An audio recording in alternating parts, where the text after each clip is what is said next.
breaking update coming in from Karnataka, and the cops have now confirmed that the Mangaluru explosion which took place, the auto explosion which took place on Saturday, is an act of terror.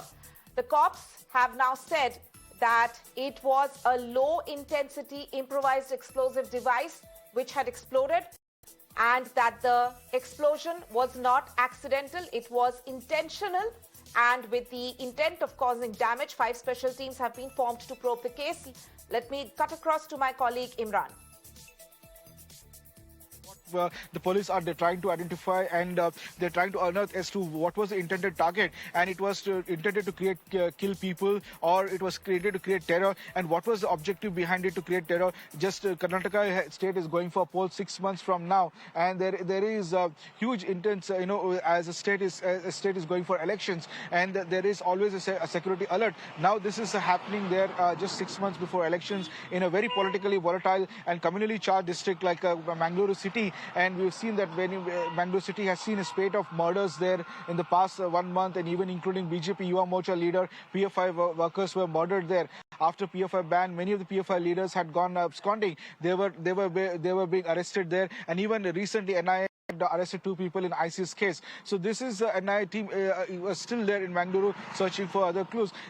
During this time, this blast happening, and that too in such a politically charged and volatile city like Mangaluru, and an IED blast which is intended to kill and hurt people. Probably the target was somewhere else, and it got blasted accidentally. That is what, and even the suspicion part that the passengers' identities turned out to be fake, a fake Aadhaar card ID. But the police are saying that they are identified. Some have got, based on the statements, they've got some clues as to who these people are, and they are behind it, and they're not even willing to confirm at the moment that whether it's connected to Mangaluru Coimbatore blast. But the sources say that the passenger was traveling from Coimbatore to Mysuru, and he wanted to go to Mysuru, and when yesterday evening when he took an auto touring at 5:15 p.m. near Kankanadi police station limits, the blast happened. And we have got many CCTV footage of the actual incident when it happened, and you can see from the visuals how the impact was there.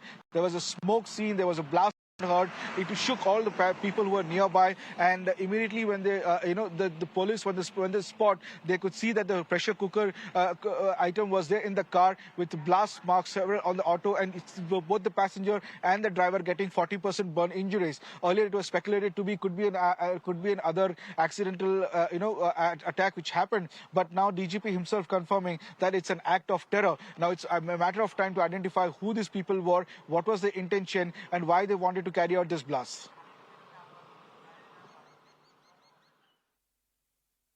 Right, let me go across to I'm also joined by my colleague Neha Hebale for more on this. Neha, at this point, of course, information just trickling in about the fact that this is an improvised explosive device.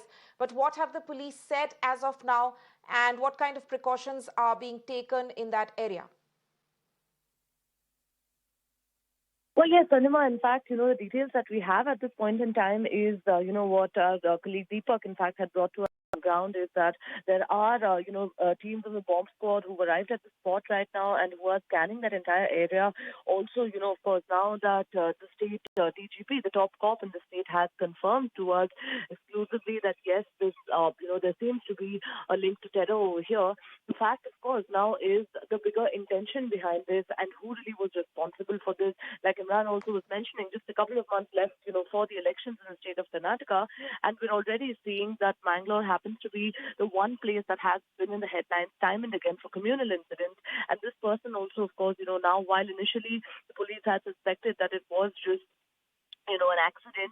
Now, after interrogating, the passenger over there, of course, who's already sustained 40% burns, not in a very good condition to speak to the cops as well as what they've said, they've managed to confirm that he was carrying a fake Aadhaar card of another person. And once the police, of course, have gotten in touch with the original owner of the Aadhaar card as well, have managed to confirm that that person had said that his Aadhaar card was stolen. So a stolen Aadhaar card over here obviously giving rise to suspicion. The fact that a low intensity IED was carried in that cooker, and also the fact that this person was hiding his identity, that is something that the police is looking at right now.